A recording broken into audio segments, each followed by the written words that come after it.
Hey, what's up everyone, and welcome to today's pickup. A little out of the ordinary. We won't be having a lot of these types of episodes as we are building our kit for comic book cleaning, restoration, and pressing. So we have a couple of items that we do need to get, but starting off now, we got the press, and now we just need some cleaning supplies. Unfortunately, the two bronze comic books, Daredevil and Iron Man, that I pressed, I did not do any cleaning.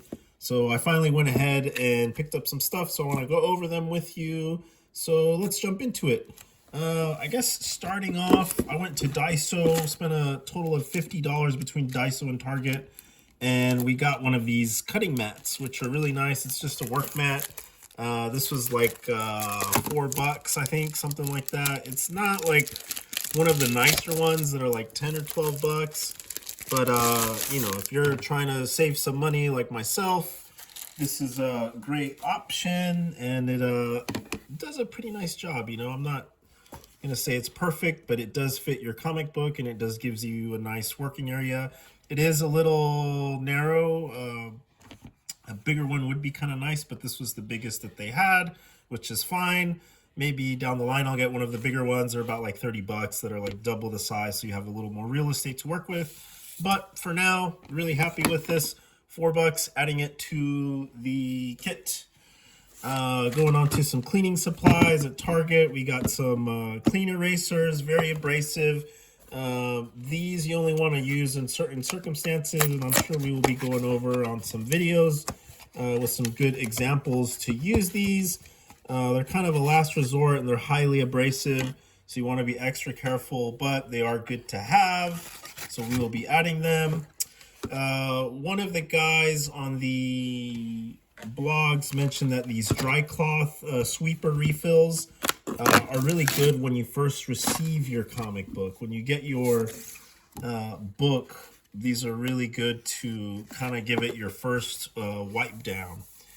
So kind of just gently work and get all the bacteria and grime and dirt that may be on there, and you just kind of lightly use it. Or if you've been cleaning a surface and you kind of just want to go over it as well, you know, it's also really nice. Or before you're going into a press, it does make a difference. Give it a final wipe down. So you have the dry cloths. Moving on to the premium cotton rounds. This is all just cotton, and it has a very nice soft texture on one end, and same thing. You can apply some liquid on this if you needed to, some distilled water to get some gnarly stains, or just kind of get the cover a little bit moist for pressing. Moving on is into the Daiso sealed container with handle. This is the 5.5 liter. A little expensive. It was like 12 bucks, unfortunately. There was another shoe container that was pretty nice. It was bigger, which probably would have been a little better, but the main reason I picked this up is because it had a grid shelf, as you can see. We'll go into it further once we empty all of this out, but we're using this as our storage for all our AKS, all our accessories, and as our humidifier. So we'll go into humidifying some comics for you guys. But starting off in this little goodie bag is just some standard microfiber cloths to wipe down or clean any surface that you need to. I believe there's like $2.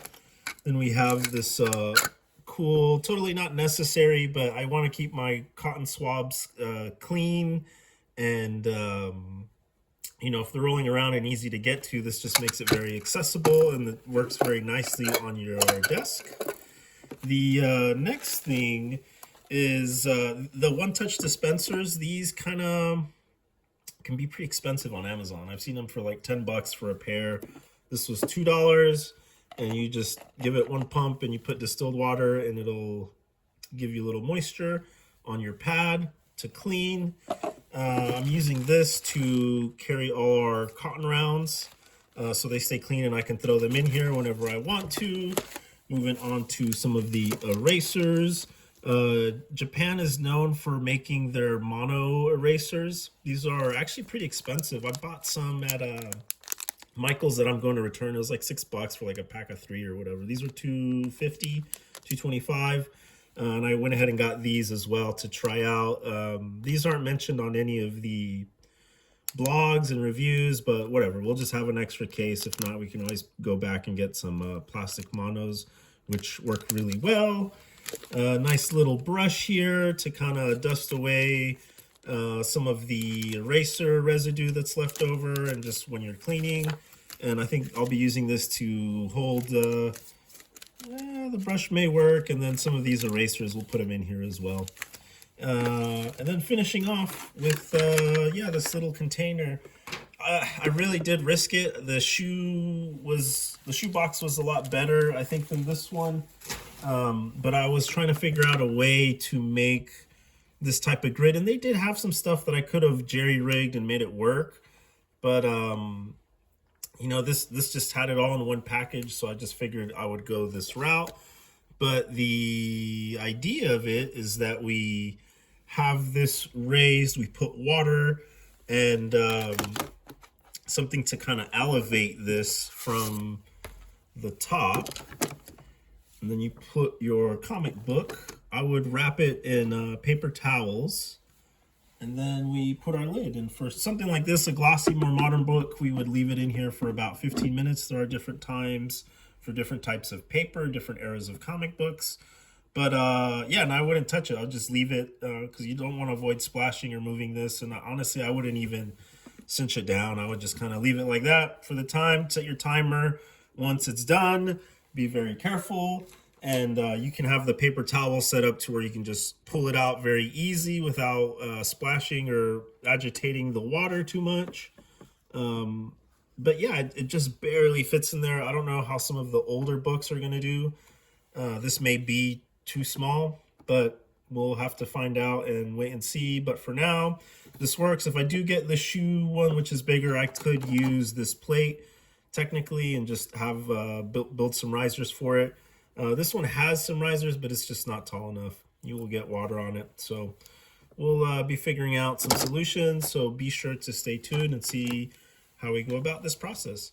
But anyways, guys, if you enjoy this content, be sure to like and subscribe. I'm really excited to be bringing you some different kind of videos and just different ways that we can clean and maintain your comic book collection. So thanks a bunch, guys, and we will be catching you on the next one. Keep stacking. Cheers.